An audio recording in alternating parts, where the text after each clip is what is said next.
The air on the 60th floor of the Croft and Partners Tower always felt different. It was thin, meticulously filtered, and carried a silence that wasn't peaceful but predatory. It was the sound of immense money holding its breath. At 9:55 a.m., 5 minutes before the most important presentation of my career, that silence was a physical weight pressing down on me. My name is Alara Vance. For 10 years, this building has been my cathedral and my laboratory. As chief architect, I've given my life to its principles. For the last 3 of those years, my soul has been poured, measured, and stressed into the digital and physical framework of the Solstice Tower, a $2.5 billion titan of glass and steel meant to be our generation's defining mark on the New York skyline. The tablet in my hands felt cool and heavy, a slab of obsidian reflecting my own tense face. On its screen, the tower's final 3D model rotated in a slow, hypnotic dance of light and shadow. It was my masterpiece. It was my life's work. It was also a catastrophic lie, engineered to kill. I walked toward the main boardroom, my reflection a fleeting ghost sliding across the polished Italian marble. Every surface on this floor was designed to reflect power. The building itself was a testament to the Croft legacy, a name that was once synonymous with architectural integrity, with buildings that were meant to outlive their creators. Or it used to be. I saw him through the floor-to-ceiling glass wall of the conference room, Julian Croft, our CEO, the son who had inherited the kingdom but not the conscience of the king. He stood with Evelyn Reed, the company's impeccably dressed general counsel, and David Chen, our perpetually nervous head of HR. They weren't looking at the presentation screen being prepped inside. They were looking at me, a silent triumvirate of executioners. Something was profoundly wrong. The air wasn't just thin, it was a vacuum, sucking the life out of the space. Julian stepped out to meet me as I approached, his smile as polished and insincere as the $1,000 shoes on his feet. It didn't reach his eyes. His eyes were cold like a reptile, assessing me for threats. "Alara, a moment before you go in, my office." He led me not into the main boardroom where the investors were already gathering, but into his adjacent private office. The view was breathtaking, a god's eye perspective of the city I was meant to reshape. It was a view designed to make a person feel powerful, infallible. Evelyn and David followed, closing the heavy oak door behind them with a soft, final click that sealed the room. A sealed manila envelope appeared in David's trembling hand. I knew that envelope. In my 10 years, I'd seen it delivered to others, always followed by a swift, quiet disappearance. My heart didn't sink. It didn't have time. It turned to a solid block of ice in my chest. "We're going to have to let you go, Alara," Julian said, the words coated in a thin, cloying veneer of corporate regret. He sat on the edge of his massive desk, trying for a casual posture that only highlighted his tension. "Your position is being terminated, effective immediately." I didn't flinch. I didn't gasp. I held his gaze, refusing to give him the satisfaction of a reaction. My mind was already a whirlwind of calculations, but on the surface I was stone. "For what reason?" "Your approach has become disruptive," he said, gesturing vaguely with a hand that sported a ridiculously large watch. "You've been overly rigid with the material specs, creating unnecessary friction with our suppliers. You've been uncooperative with the project management team, and frankly, you're jeopardizing the timeline and our investor relationships. You're hindering progress." Hindering progress. That's what he called it when I presented a 50-page, meticulously researched report detailing how the structural steel alloy he'd personally approved from an unvetted, cut-rate supplier would suffer from catastrophic brittle fractures under a Category 4 wind load simulation. That's what he called it when I refused, point-blank, to sign off on falsified safety certificates that he had ordered a subordinate to draft. I wasn't hindering progress. I was preventing mass murder. "So you're firing me for doing my job?" I stated. It wasn't a question. It was the confirmation of a fact. Evelyn Reed, ever the professional, slid the envelope across the vast expanse of mahogany. "Inside, you'll find a generous severance agreement, Alara. 6 months' salary. It's contingent, of course, on your prompt signature on the included non-disclosure and non-compete agreements. A standard procedure." My work email pinged a final, mournful notification on my phone and then went gray. A system alert followed. "User account not found." My network access was cut. 10 years of my life, my designs, my calculations, every email, every file, every late-night idea, all of it vaporized in less than 5 minutes. Julian would be giving my presentation in a few minutes, using my slides, my data, my vision, but telling his own fatal story. I see, I said, my voice unnervingly calm, a stranger's voice in my own ears. I'll need to collect my personal effects. A security guard I'd never seen before was waiting just outside the door, a clear signal that this was pre-planned to the second. He followed me to my design studio, a silent, hulking shadow ensuring I didn't steal a paperclip. My team, my brilliant, hardworking team, watched from their desks. Their faces were a gallery of confusion and fear. No one met my eye except for Leo, a young engineer who gave me a quick, panicked glance before looking away. He knew I was being punished for telling the truth. It took less than 10 minutes to box up a decade of my life, a framed photo with my parents at my graduation, a few treasured books on architectural theory, a potted orchid I had nursed back to health. As the guard held the box, his impatience a palpable force, my eyes fell on the centerpiece of the studio, the one piece of technology I had fought for, designed, and implemented myself. The prism. It wasn't just a tool, it was an ecosystem. A proprietary project management system that used a holographic 3D interface to integrate every facet of a project, from initial sketches on a napkin to supply chain logistics to real-time structural simulations. It was the firm's collective brain, its institutional memory. And Julian, in his arrogant, frantic rush to silence me, had forgotten the one thing about the prism that truly mattered. He'd forgotten about its soul. A feature I'd coded into its core architecture, a non-negotiable condition of its implementation, something I called blueprint history. For auditing and liability purposes, it automatically created a time-stamped, unalterable, cryptographically sealed record of every single change made to a project file. It logged the user, the terminal, and the exact line of code or design element altered. These records weren't stored on the main servers, which could be wiped or altered. They were encrypted and archived on a separate, redundant server cluster in a secure off-site location. A digital ghost in the machine, a perfect witness. They had fired the architect. They had revoked my employee access. But Julian, in his infinite, short-sighted wisdom, had forgotten that I was also the system's creator. And every creator builds a backdoor. A hidden, top-level super administrator account, tied not to an employee number but to the system's own BIOS, known only to me, for maintenance and catastrophic emergencies. They had fired Alara Vance, the employee. They hadn't and couldn't fire the system's architect. Standing there with my life in a cardboard box and a guard breathing down my neck, a cold, clear, and beautiful plan began to form. It wasn't born of rage, though I felt that too, a white-hot fire in my chest. This plan was born of steel and logic, a blueprint for a controlled demolition. Julian was about to walk into that boardroom and sell a beautiful lie. I was about to use my creation, my prism, to show them the ugly, terrifying truth hidden in its very foundations. The presentation was about to begin. So was mine. It all started with a number that felt wrong. 6 months ago, the first cracks in the foundation of my trust in Julian appeared. Not in the concrete, but in a spreadsheet.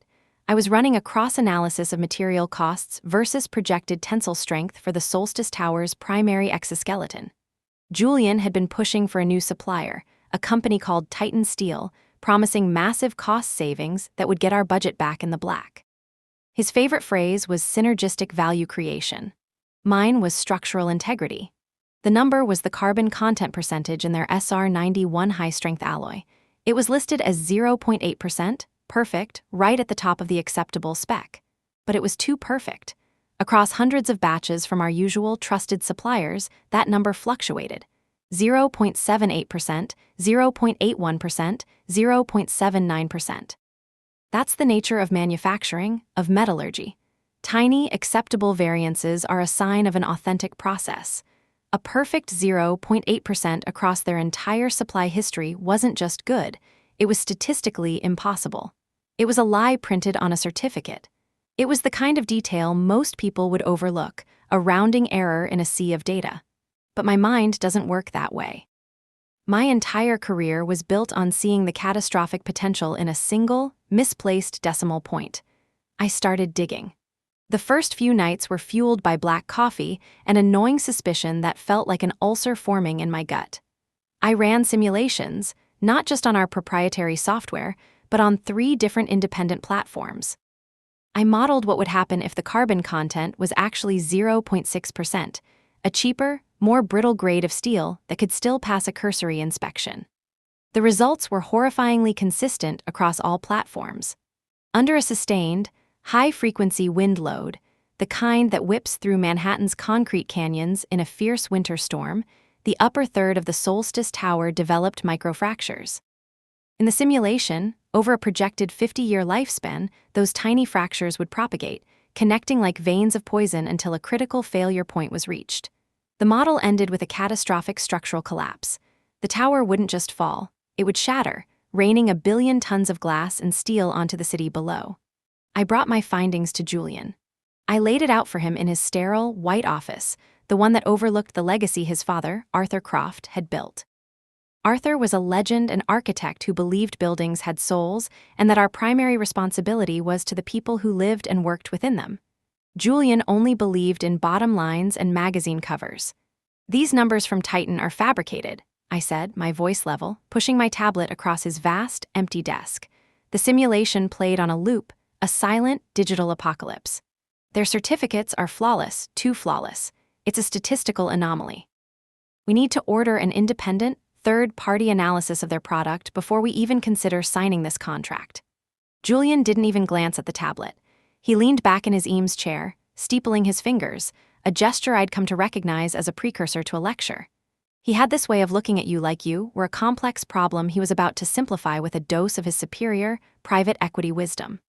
"Elara," he said, his voice as smooth and cool as polished stone. "You are the best creative mind in the city. Your design for the solstice is revolutionary, but you're not an accountant, you're not a risk manager. We are hemorrhaging money on this project. The investors are getting nervous. Titan Steel is our lifeline. Do you have any idea what the headlines will say if we publicly question their integrity before a deal is signed? It will kill investor confidence. We handle sensitive matters like this internally." "There's nothing to handle internally," I pushed back, my frustration rising. "The data suggests they're committing fraud. The risk isn't to our bottom line, Julian, it's to the lives of the thousands of people who will be in that building. It's a city block's worth of liability." "Then adjust the model," he said, waving a dismissive hand as if I were suggesting we change the color of the lobby tiles. "Find a new narrative. You're the architect. Be creative. Focus on the vision, not these tiny little details that will never see the light of day. I need you to be a team player on this, for the good of the company, for the good of your project." That was the first time I heard that phrase from him, team player. It was his code for be complicit. I felt a chill run down my spine that had nothing to do with the office's aggressive air conditioning. This wasn't a disagreement about cost versus quality. This was a fundamental schism in our understanding of reality. "I will not adjust a model to fit a lie," I said, my voice dropping. "And I will not sign off on these materials until I have independent verification that they meet our safety standards. My name is on that blueprint. It won't be on a death warrant." The meeting ended there. The warmth in his eyes, already artificial, vanished completely. He simply nodded, a slow, deliberate gesture that felt more like a threat than an agreement. And then the isolation began. It wasn't a sudden, dramatic event. It was a slow, methodical strangulation. It started with emails. I was quietly dropped from the CC list on correspondence with the structural engineering team.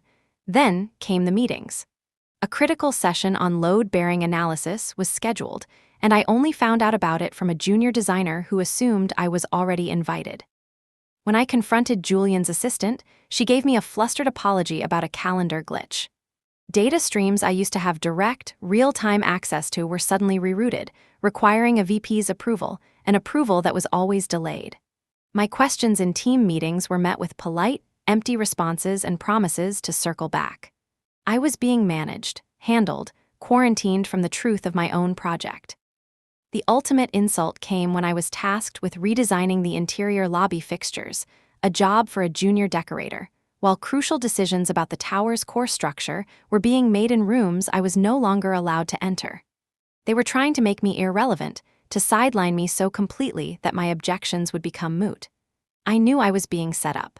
When the inevitable shortcuts led to a crisis, I would be the scapegoat. The difficult, uncooperative architect who failed to adapt to the project's financial realities. My pristine reputation would be the first casualty, so I began to build my own fortress. I worked from home in the evenings, using a heavily encrypted VPN to connect to the company's servers. I started creating a secret, multi-layered digital vault. I called it the Archive. It became my obsession, my secret project. Into it went everything. Every version of my report on Titan Steel, with timestamps. Every email from Julian telling me to be a team player or to reframe the narrative. I started recording my calls with the suppliers, citing quality assurance as the reason. The condescending tone of the Titan Steel representative as he dodged my technical questions about their smelting process went into the archive. The worried voice messages from Leo Martinez, a brilliant young structural engineer on my team who also suspected something was wrong, went into the archive. Leo was my only ally, and a reluctant one at first. He was young, ambitious, and terrified of Julian. But he was also a damn good engineer who knew the numbers didn't add up. Our first conversation about it was in a cramped coffee shop far from the office, our voices low. He confirmed that the initial physical test beams we'd received from Titan were underperforming in the stress labs. They were brittle, but the official reports being submitted to the board were doctored, the numbers massaged back into the green by a senior engineer who owed his career to Julian. Leo was being ordered to sign off on them. He felt trapped. He started discreetly sending me the raw lab data from his phone, encrypted messages with no text, just the numbers. The real numbers. Each one was another brick in the wall of my archive. Each one was another nail in Julian's coffin. I was no longer just an architect. I was an archivist of a crime in progress. The final piece of the puzzle, the one that transitioned Julian from a corporate gambler into a demonstrable criminal, came to me at 3:22 a.m. on a Tuesday morning, 1 week before I was fired. I couldn't sleep. The weight of the lie was a physical presence in my quiet apartment.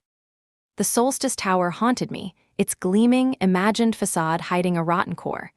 I finally gave up on sleep, made a cup of strong tea, and sat down at my workstation.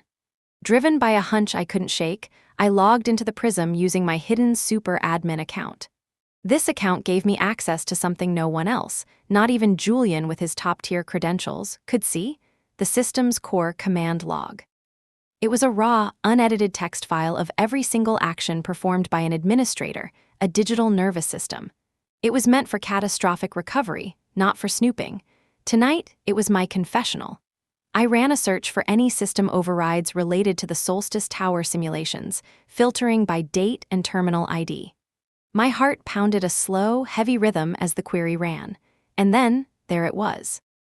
A single line of code, executed from a terminal I knew was in Julian's penthouse office, time-stamped just hours after our last heated argument. Override material stress simulation. User, Jcroft admin, param. Ignore safety warning 7B. It was the smoking gun, still warm to the touch. He hadn't just told people to change the reports. He had personally gone into the system's backend and used his own high-level admin account to manually disable the safety protocols that were flagging the faulty steel. He had forced the Prism to accept the fraudulent data. He had silenced the machine, the digital conscience I had built. It was a mistake born of pure arrogance. He believed he was the master of the system, that his commands were absolute. He never imagined that the system itself had a perfect memory, a memory that answered only to me. I took a high-resolution screenshot, encrypted it, and uploaded it to the archive. I now had the motive, the method, and the culprit's digital fingerprint left at the scene of the crime. All I lacked was the opportunity to present it. Julian, in his hubris, was about to give me that. With the smoking gun secured, the nature of my work changed. I was no longer just an architect fighting for a building's integrity. I was a prosecutor building an airtight case. My paranoia, once a source of anxiety, became my closest ally. It sharpened my focus. I started operating as if my every move was being watched, because I was certain that it was. I used a sophisticated VPN for all my off-site work, routing my connection through servers in 3 different countries before ever touching a Croft and Partners system. I compartmentalized my life with chilling efficiency. At the office, I was the compliant, slightly defeated Alara, focusing on the aesthetic elements of the tower they still allowed me to control, turning in designs for lobby sculptures and lighting fixtures. At home, I was a digital ghost, mapping out Julian's deception with the same precision I used to design a skyscraper's core. The archive grew daily. It became a meticulously organized library of his fraud, a digital monument to his hubris. I created subfolders: emails, doctored reports, audio files, system logs. I backed it up across 3 different encrypted cloud services, each with a different password, each password a randomly generated string of 64 characters that I committed to memory. If they wiped my computer, if they remotely destroyed my hard drives, the archive would live on, untouchable, waiting. I knew that presenting this mountain of data to the board wouldn't be enough. Julian was a master of spin, a salesman in an architect's suit. He would dismiss it as the work of a disgruntled employee, a complex fabrication born of spite. He would bury me in litigation and corporate doublespeak until the truth was just another opinion. I didn't need a mountain of evidence that could be debated. I needed a single, undeniable moment of truth. A moment so public and so shocking that he couldn't talk his way out of it. The lie had to be exposed in the very room where he felt most powerful. That's when I turned my full attention back to the Prism. It was my system. I had written its foundational code. I knew its every strength and every vulnerability.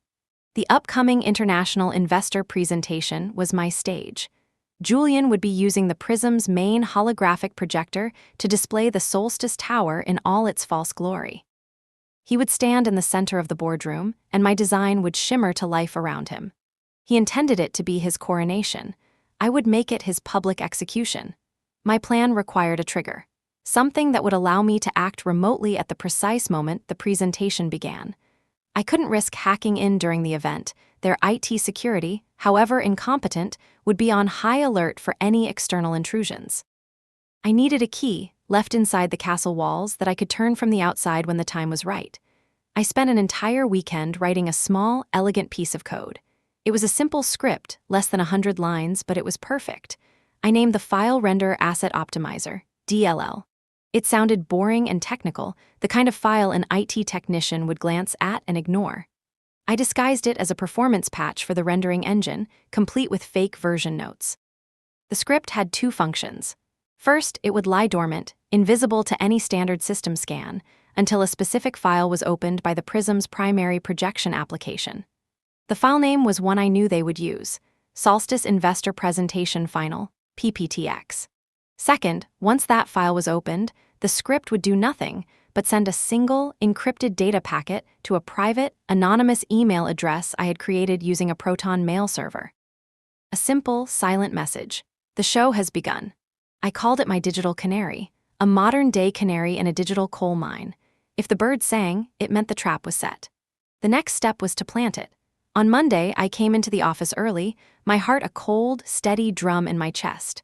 I submitted a routine maintenance request to it, stating that I needed to run a diagnostic on the boardroom's projection system to optimize graphical performance for the big meeting. It was a plausible request, and it was approved without a second thought. I was still chief architect, after all, and everyone knew how obsessed I was with presentation quality. Inside the vast, empty boardroom, I plugged my secure drive into the system's control panel. Within 30 seconds, the digital canary was nested deep inside the application's directory, a digital sleeper cell. I ran a quick, meaningless diagnostic to cover my tracks and left. The key was now in the lock. The final piece of the plan was the payload itself. What would happen when I turned the key? I wrote a second, more powerful script. This one I would execute remotely from my laptop, triggered only after I received the email from my digital canary. This script was my weapon. It was designed to be devastatingly simple in its concept. It wouldn't crash the system. It wouldn't display a skull and crossbones. It would do something far worse. It would tell the truth. The script would perform a data source swap. It would intercept the command to load Julian's polished presentation file. In its place, it would instruct the Prism to load 3 things directly from its own unalterable blueprint history archive, the very feature I had designed to ensure accountability. First, it would load the latest architectural model of the Solstice Tower, but with a diagnostic layer I had created superimposed over it. This layer would render any component that failed the original, unaltered stress simulations in a stark, impossible to ignore crimson red. The whole tower would look like it was bleeding. Second, it would open a data comparison window, showing the certified specifications for SR91 steel side by side with the fraudulent data from Titan Steel's doctored reports. The discrepancies would be highlighted in a jarring yellow. Third, and most damningly, it would open a simple, clean text box in the upper right corner of the display. And in that box, it would display the single line of text I had found in the system logs: override material stress simulation, user, jcroft admin param, ignore safety warning 7B, and it would make that line of text blink. Slowly, on, off, on, off. A digital heartbeat counting down the last seconds of Julian Croft's career. With the plan in place, all I had to do was wait.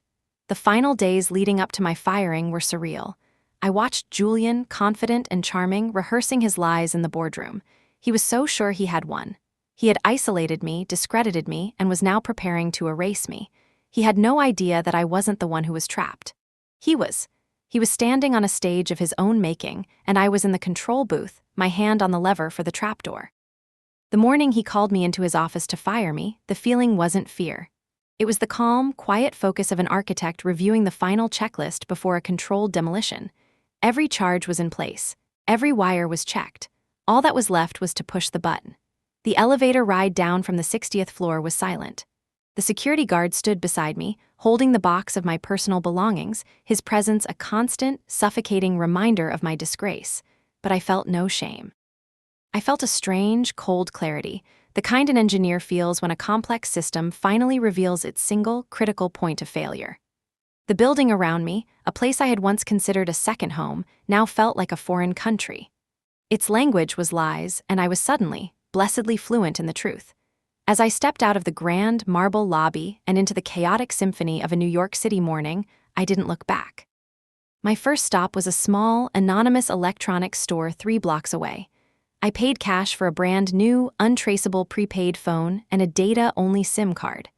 My second stop was a crowded coffee shop across the street from the Croft Tower. It had large windows, free, overloaded Wi-Fi, and a perfect, unobstructed view of the building I had just been exiled from. It was my command center. I found a small table in the corner, ordered a large black coffee I had no intention of drinking, and opened my laptop. I connected to the public Wi-Fi, then immediately launched my VPN, routing my signal through a server in Frankfurt.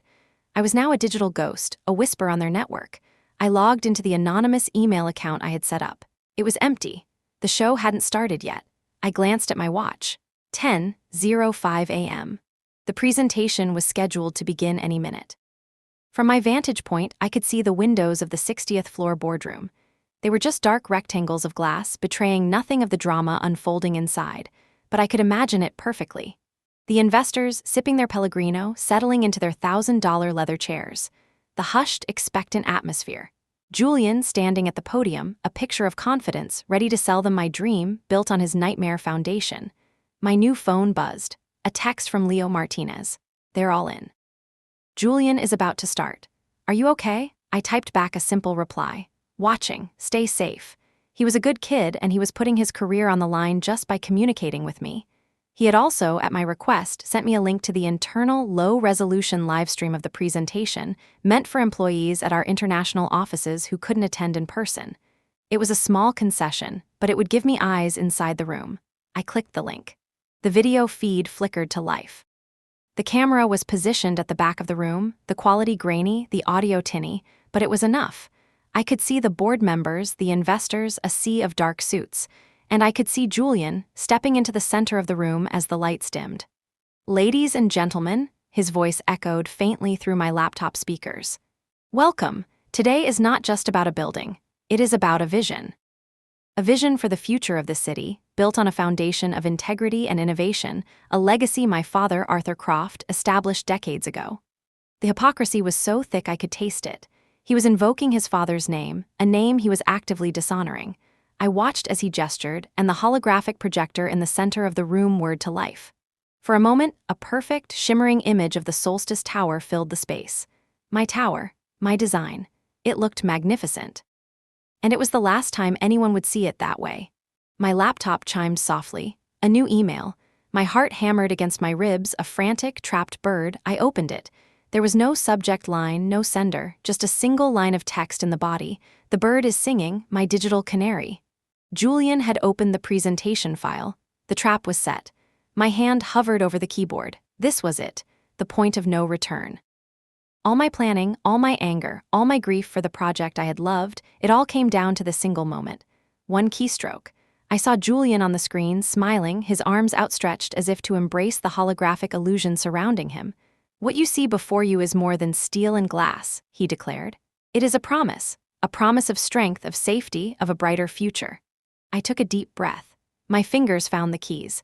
I located the execution file for my payload script. The cursor blinked, waiting. "And now," Julian's voice boomed, "let me walk you through the structural innovations that make this tower a marvel of modern engineering." He was teeing it up for me. It was almost poetic. I pressed enter. For a second, nothing happened. The shimmering tower continued to rotate. Julian opened his mouth to speak again, and then the image flickered. The hologram dissolved into a cascade of digital static, then reformed. But it was no longer my beautiful, perfect tower. It was my weapon, and it was aimed directly at its creator. The transformation inside the boardroom was not a simple glitch. It was a violation. One moment, the Solstice Tower hung in the air, a shimmering, silver promise of architectural perfection. The next, the projector's low hum pitched into a strained whine, and the image dissolved into a cascade of digital static, a waterfall of pure noise. On the live stream, I saw the investors flinch, some shielding their eyes as if from a sudden flash of light.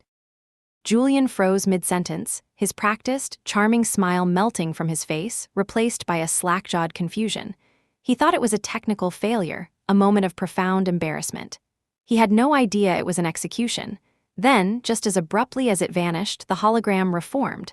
But it was no longer my beautiful, perfect tower. It was a medical scan of a terminal patient, a grotesque skeleton of itself. The entire upper third of the structure, every beam, every joint, every critical load-bearing support, was now glowing with a sick crimson light. It was not a warning red. It was an arterial red, the color of a fresh wound. The light seemed to bleed downwards, a slow, viscous infection spreading through the building's very bones. Across the bottom of the display, a legend appeared in stark white letters, the kind of text you see in an emergency broadcast. Structural analysis. Red equals critical failure probability 90% under simulated peak wind load. A confused murmur rippled through the sea of dark suits. I could see men leaning toward each other, whispering behind their hands. Julian's confusion morphed into a flicker of pure panic. He frantically but discreetly gestured to an IT technician huddled over a console at the side of the room. I could see the young tech typing furiously, his face illuminated by his screen, trying to override the display, trying to regain control of a system that no longer answered to him. It was useless. He was a foot soldier trying to countermand an order from a ghost general. I had locked them out. The prism, my prism, was listening only to me now, but the autopsy was just beginning. The second element of my script appeared. A large window materialized to the left of the glowing red tower, neatly divided down the middle. It was clean, corporate, and utterly damning. On one side, under the heading specification, SR91 alloy, were the pristine engineering requirements I had laid out months ago, the non-negotiable standards for the steel that would hold this $2.5 billion giant together. On the other, undersupplied, Titan Steel Batch 7 were the numbers from their fraudulent doctored reports.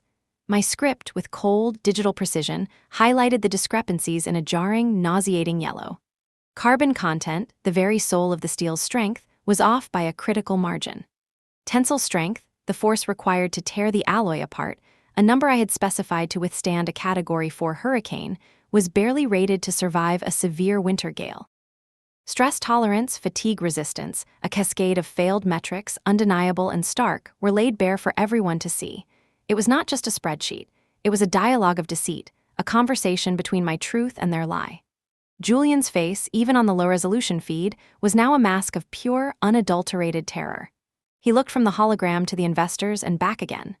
The blood had drained from his face, leaving his skin a waxy, pale color. He looked trapped, a con man whose mark had suddenly revealed a hidden camera. And then, the final killing blow, the coup de grace. The part of the presentation I had choreographed for maximum impact. The rest of the hologram dimmed slightly, drawing every eye in that silent room to a single spot. A simple, black text box faded into view in the upper right-hand corner. Inside, clean white text appeared. Override material stress simulation. User, jcroftadmin param. Ignore safety warning 7B, and it began to blink. On, off, on, off. It was not a rapid, alarming blink. It was a slow, deliberate, accusatory pulse. A digital heartbeat counting down the last seconds of Julian Croft's career. The room, which had been murmuring, fell completely, utterly silent. There was no more whispering. There was only the heavy, crushing weight of comprehension. Every eye in that room, every investor, every board member was fixed on that blinking line of code. It was a confession. It was a signature on a fraudulent document. It was a verdict delivered by the machine he thought he commanded. The line of code didn't just implicate the company, it implicated the man, J. Croft Tadman, him, personally. Julian's mouth opened and closed like a fish on a deck, but no sound came out. His confident facade had not just cracked, it had been pulverized, leaving only the raw, exposed terror of a man who had been surgically stripped bare in front of the very people he sought to impress. He was no longer a visionary CEO. He was just a criminal, illuminated by the irrefutable evidence of his crime. My burner phone buzzed against the table, the vibration startling in the quiet of the coffee shop. It was Leo. Holy shit, ELARA. Holy shit. A second text followed immediately. No one is saying a word. They're just staring at the screen at him. He looks like he's seen a ghost. A third text a few seconds later. They're looking at Arthur Croft now.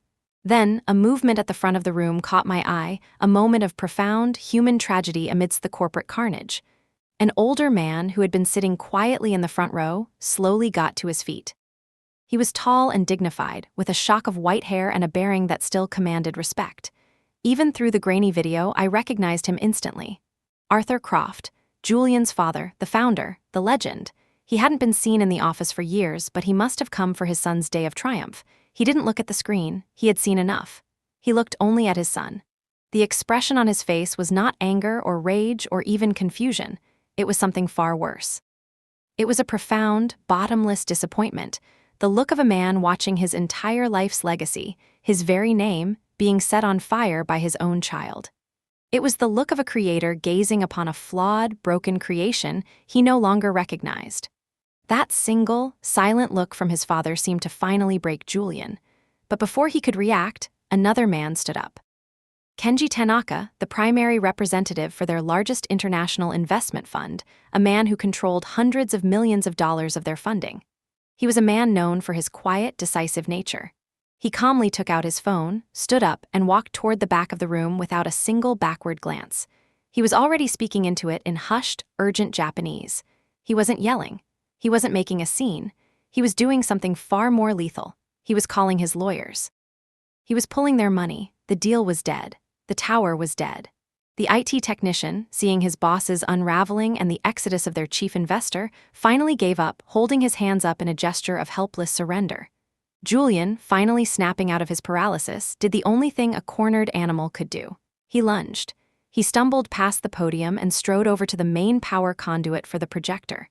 With a desperate grunt, he yanked the heavy plug from the wall.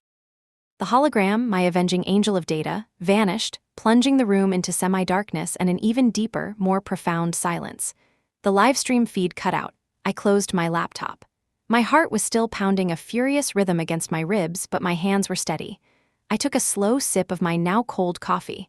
I could hear sirens in the distance, a common sound in New York, but they felt different this time. They sounded like an overture. I looked across the street at the Croft Tower, a monument to a legacy that had just been saved from its own air. I didn't feel the hot rush of joy. I didn't feel the satisfaction of triumph. I felt balanced.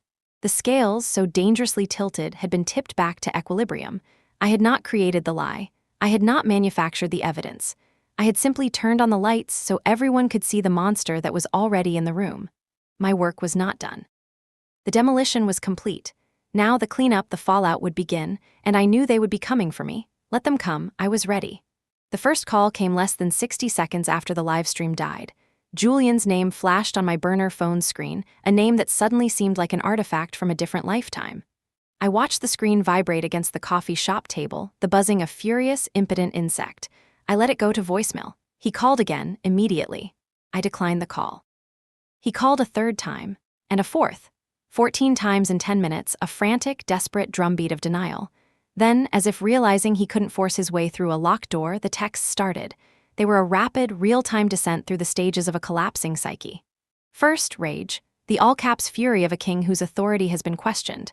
Whatever you did, you undo it right now. This is not a request. Then, threats, laced with the legal jargon he'd picked up from Evelyn Reed. You have no idea the legal trouble you're in. I am calling the authorities. Corporate espionage is a federal crime. You will be in prison before dinner. Then, a pathetic attempt at bargaining, the con man trying one last trick. Okay, you made your point. You're upset. I get it. We can fix this. Just call me. We can find a number. Everyone has a number. And finally, the one that made a cold, humorless smile touch my lips, the raw, pathetic plea of a man who believes the entire world can be bought. Name your price, anything. I screenshotted every call log, every text message. They were not for leverage, they were for the record. Another folder in the archive, this one titled Confession. I never replied. You do not negotiate with a man buried in a landslide of his own making, you simply let the earth settle. The next contact, the one I was truly expecting, was more official and far more dangerous. An email from Evelyn Reed, the general counsel, arrived in my secure inbox. The subject line was a declaration of war in 3, all-caps words. Immediate cease and desist. It was a masterpiece of legal intimidation, a 2-page document brimming with threats both veiled and explicit. It referenced the Computer Fraud and Abuse Act, federal statutes about corporate espionage, unauthorized access to computer systems, and intentional destruction of shareholder value. It accused me of maliciously fabricating and projecting false and defamatory data with the intent to disrupt a lawful business meeting and manipulate market sentiment. They were trying to frame me as a saboteur, a vengeful hacker. It was the exact move I had predicted, the only move they had left. They couldn't admit the data was true, so they had to attack the messenger. I took my time crafting a reply. I didn't hire a lawyer, not yet. My defense wasn't based on legal loopholes, it was based on the unshakable foundation of the truth. I opened a new message, addressing it directly to Evelyn, and CC'd the entire board of directors, whose email addresses I had long since committed to memory.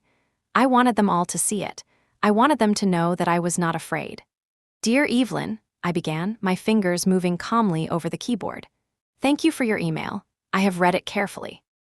I believe you'll find my actions fall squarely under the whistleblower protections outlined in both the Sarbanes-Oxley Act and the Dodd-Frank Act, which, as you know, provide robust protection against retaliation for reporting securities fraud. Furthermore, your accusations of data fabrication are demonstrably false. All data projected was pulled directly from Croft and Partners' own internal, unalterable audit logs, a system specifically designed for this purpose, as I am sure your technical team can confirm. Regarding the non-disclosure agreement you offered upon my termination, I refer you to Clause 7B of the standard Croft and Partners employee contract, a document I am certain you are familiar with. That clause renders any such agreement null and void if the termination of employment is found to be pretextual or performed in order to conceal illegal, unethical, or fraudulent activities. As my termination was a direct result of my discovery and refusal to participate in Mr. Julian Croft's fraudulent activities concerning the structural integrity of the Solstice Tower, the NDA is invalid. All my evidence has been meticulously preserved in a secure, time-stamped, and redundant digital archive.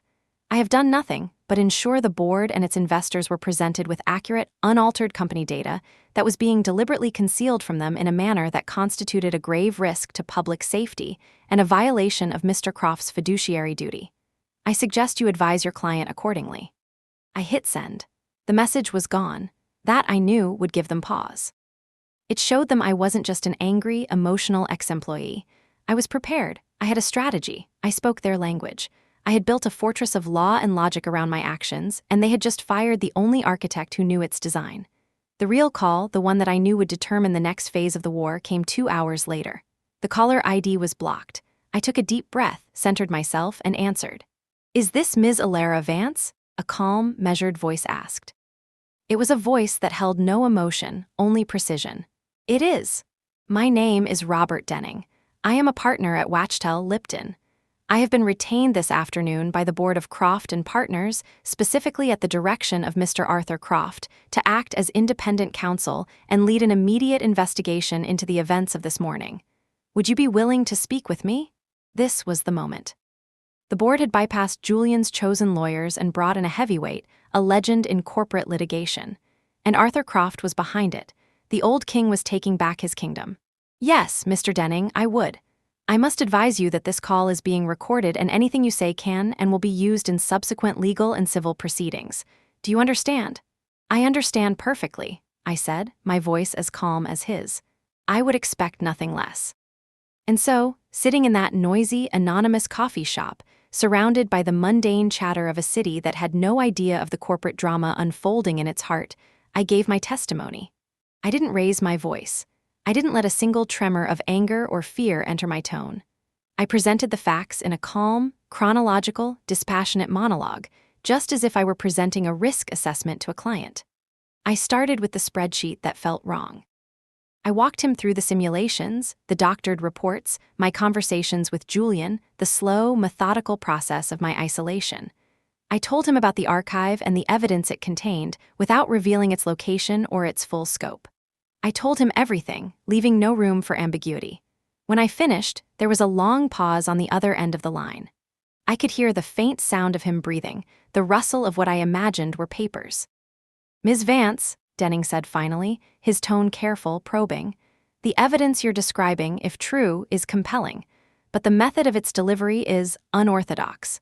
Mr. Julian Croft is alleging you hacked the system to maliciously project falsified data. He is painting you as a disgruntled employee engaged in a sophisticated act of revenge." "The data was not falsified, Mr. Denning," I replied calmly. Every number, every warning was pulled directly from the Prism's own internal, unalterable audit logs. The system, Blueprint History, was designed by me for this exact purpose, to provide a perfect, unchangeable record for liability and safety compliance. The system told the truth. I simply gave it a voice. He paused again. This was the critical question, the one that would determine intent. "Did you intentionally activate this projection during the investor meeting?" I chose my words with the precision of an architect selecting a load-bearing beam, the one piece that holds the entire structure up. The Prism's auditing and archival protocols are automated. They run constantly. That is a requirement for both insurance and regulatory compliance in projects of this scale. I did not initiate a new process. The data was already there, recorded by the system itself. I used my administrative credentials, which your client's HR department failed to revoke, to create a script that simply changed the display's data source from a PowerPoint file to the system's own internal records. I revealed what was already present. I did not create a fire, Mr. Denning. I just turned off the smoke machines and the distracting laser light show so everyone could see the flames. Another silence, this one longer than the last. I could almost hear the gears turning in his formidable legal mind as he processed the beautiful, simple, and defensible truth of it. I hadn't falsified anything. I hadn't hacked anything in the traditional sense. I had used my legitimate, unrevoked access to make the company's own system report its own findings. It was a fortress of logic. "I see," Denning said, and the tone in his voice had shifted. It was no longer inquisitive. It was conclusive. "You have made your position very clear, Ms. Vance. I will need access to this archive you speak of, all of it. Our forensic team will need to verify every claim you have made." "Of course," I said. "I will provide you with a secure, one-time-use decryption key. Once it is used, it will expire. The data will speak for itself. Thank you for your cooperation, Ms. Vance. We will be in touch shortly with instructions for the transfer." He hung up. I knew then that I had won. Julian's narrative was dead. They couldn't prosecute me without admitting that the data I showed was true. And if they admitted it was true, their entire case against me would evaporate, leaving only the case against Julian. I had checkmated them. An hour later, as I was packing up my laptop, a news alert popped up on my phone from the Wall Street Journal. The headline was cautious, but the implication was clear. Croft and Partners halts 2.5B Solstice Tower project amid investor meeting chaos. Sources cite data irregularities. CEO Julian Croft suspended pending internal investigation. It was over. The tower was falling, and I was the one who had pushed it. The days that followed were a whirlwind of legal maneuvering, a silent, high-stakes chess match played out through encrypted emails and official statements. The initial shockwave of the presentation gave way to the methodical, grinding process of the investigation. I complied with every request from Robert Denning, the independent counsel. It was a strange, disembodied experience. I sat in a sterile, glass-walled conference room in his downtown law office for 2 full days, walking a team of forensic accountants and engineers through the archive. They were impassive, professional men and women who looked at my life's work, both the beautiful designs and the ugly evidence, with the same detached curiosity.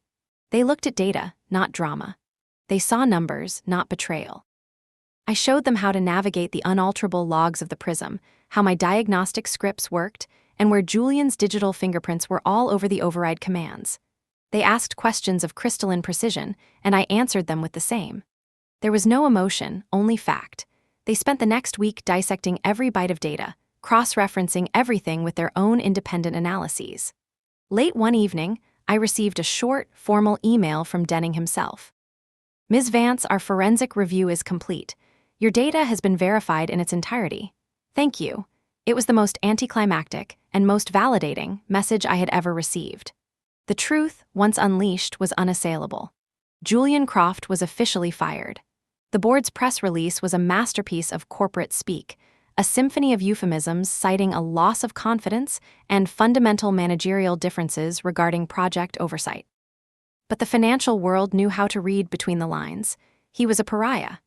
The Wall Street Journal, in a scathing front-page story, detailed the near catastrophe, quoting anonymous sources from within the investment group.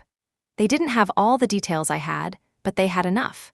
They painted a picture of a CEO whose ambition had become a liability, a man who had gambled with both money and lives. The story reported that he was facing not only a multi-billion-dollar civil lawsuit from the consortium of investors who were now scrambling to exit the deal, but also a potential criminal investigation by the district attorney's office for felony fraud and reckless endangerment. The first time I saw him after the firing, it wasn't in person. It was a paparazzi photo on a news website. He was leaving his Park Avenue apartment building, his face hidden behind a copy of the very newspaper that was crucifying him. He looked shrunken, diminished, a ghost haunting the life he had built. He was no longer the master of the universe from the 60th floor. He was just a man in a nice coat, hiding. I expected to feel a surge of triumph, a hot rush of vindication. But I felt nothing. No pity, no satisfaction. Just quiet. A profound and unnerving quiet. The noise that had filled my head and my life for months, the anger, the fear, the obsessive planning, was finally over. And in its absence, I felt an unnerving emptiness. The fight was done. I had won. But I had no idea what came next. About 2 weeks after the incident, after the initial storm had passed and my name had faded from the headlines, I received a personal email. The sender was Arthur Croft. The subject line was simply a conversation. The body of the email was short and formal, but carried an undertone of something else, something almost like humility. He asked if I would be willing to meet him. Not at the office, a place he now considered tainted, but at the Morgan Library and Museum, a place of quiet dignity and beautiful, honest architecture. I agreed. I found him in a sunlit reading room, surrounded by ancient, leather-bound books that had weathered centuries, their spines holding stories that had long outlived their authors. The air smelled of old paper, wood, and time. He looked older and more tired than I had ever seen him, the weight of his son's disgrace etched into the lines around his eyes. He stood up as I approached, a gesture of respect that surprised me. His eyes, so different from Julian's, clear, direct, and filled with a deep, profound sadness, met mine without flinching. "Elara," he said, his voice raspy but firm. "Thank you for coming, and thank you for saving my company from my son." The words hung in the air between us, a raw, honest admission of failure and gratitude that must have cost him dearly. "I'm sorry for what you've been through," he continued, gesturing to a pair of heavy oak chairs. "For what he put you through, I was retired. I had stepped away. I trusted him. I saw the ambition, I celebrated it, but I didn't see the rot that had taken hold beneath it. He traded the soul of this company, a company I built on the principle that our name was our bond, for a few points on a stock chart. You were the only one who had the courage to defend it." We talked for over an hour. He didn't make excuses for Julian. He spoke of the principles upon which he had built his firm: integrity, safety, the belief that architects have a sacred duty to the public who live and work inside the structures they create. He saw all of that in my actions. He saw me not as a saboteur, but as a protector, the last guardian of his own legacy. Then he made his offer, an offer so audacious, so completely outside the realm of what I had been considering for my future, that I thought I had misheard him. "The board has cleaned house," he said, leaning forward, his gaze intense. "The executives who were complicit, the ones who looked the other way, they are gone. But the company is adrift. It's wounded. Its reputation is in tatters. It needs a leader. It needs a true architect at its helm, not a salesman. They've asked me to come back as chairman of the board to guide the transition. and I am asking you, Alara, to come back as Chief Executive Officer." I was stunned into silence. The sounds of the library, the rustle of a page turning, a distant cough seemed impossibly loud. CEO, me. My mind raced, trying to process the sheer scale of it. I had been planning my next move, sketching out ideas for a small, boutique firm, something where I could go back to basics, where I could control every detail and ensure its integrity. This was something else entirely. This wasn't just a job, it was a reclamation. "I'm not a CEO, Arthur," I said honestly, the words feeling inadequate small. "I'm an architect. I design things, I don't run corporations." "You are," he countered, a spark of the old fire returning to his eyes. "You are a leader who understands that the foundation is more important than the spire. You are a strategist who saw every move 10 steps ahead. You are someone who is willing to burn down a corrupt structure to save its soul. God knows that's what Croft and Partners needs right now. I'm not asking you to be Julian. I'm asking you to be you. You will have full autonomy. Rebuild it the right way, your way." I spent the next week in a daze, walking the city. I walked for miles, looking up at the canyons of glass and steel. I looked at the buildings I loved, the ones with grace and strength, and the ones I despised, the gaudy, arrogant monuments to ego. I thought about the first time I ever wanted to be an architect, the childhood dream of creating something beautiful and lasting.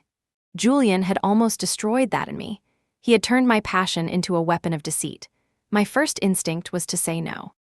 To walk away from the ashes and start fresh, unburdened by the Croft name and its fresh stain. But the more I thought about it, the more I realized what a rare opportunity this was. My revenge wasn't complete with Julian's fall. That was only the demolition phase. The true victory, the real healing, for myself and for the soul of that company, would come from building something better in its place. To not just expose the rot, but to rebuild with honest materials. I accepted. 6 months later, I stand in the CEO's office on the 60th floor. It's my office now. The first thing I did was get rid of the furniture. The dark, imposing mahogany desk, the heavy leather chairs that felt like thrones, they're all gone. It's an open, collaborative space now, filled with light, with communal drafting tables, and with physical 3D models of projects in progress. The view of the city is the same, but I see it differently. I see it not as a kingdom to be conquered, but as a community to serve. The Solstice Tower project is officially dead. The site it was meant for sits empty, a scar on the skyline, a very expensive public reminder of what happens when ambition eclipses integrity. But it won't be for long. On the main table in front of me are the initial blueprints for a new project. It's not a skyscraper. It's called the Phoenix Project. It's a mixed-use development with affordable housing, public green spaces, a community arts center, and the most advanced sustainability features in the country. It won't be the tallest building in New York. It won't make headlines for its extravagance, but it will be honest. It will be safe. It will be for people. It will be a building with a soul.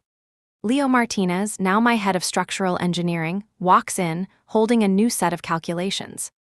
He walks with a confidence I never saw in him under Julian. He's smiling, a real, unguarded smile. He's no longer afraid. "The load-bearing tests on the new composite materials are even better than we hoped," he says, his voice filled with a genuine excitement that is now the constant hum of our office. "They're stronger, lighter, and more sustainable than the steel we were going to use." "Good," I reply, a genuine smile spreading across my face, a feeling I'm getting used to again. "Let's build it right from the ground up." I look out the window, down at the city below. The scars from my battle with Julian are still there, deep inside, but they no longer hurt. They are a reminder that sometimes you have to demolish a flawed design to make way for a better one. My revenge was never about destruction. That was just the necessary first step. The true restoration was about clearing the site for a new foundation. A foundation built not on ambition or greed, but on integrity. And from here, standing in the heart of what I rebuilt, I can finally start to build again.